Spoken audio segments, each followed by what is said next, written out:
Ay, so nag-order kami ng ito. Deluxe. Dapat Wagyu, pero sold out siya eh. So, ito na lang yung in-order namin.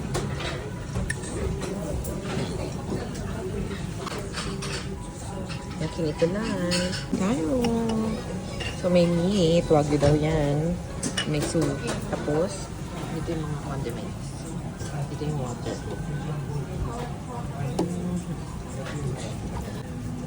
Basta buksan natin yung fryer.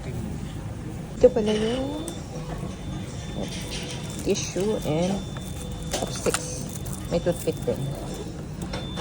Ito siguro yung Wagyu ribs. Tapos ito yung stir. I'm not sure. Pero let's try.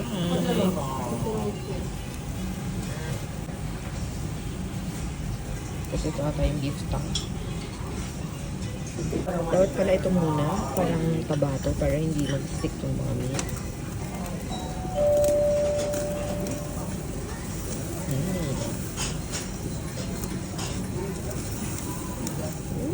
Yummy! So let's try this one, ang nipis. O parang pabilisin lang ata.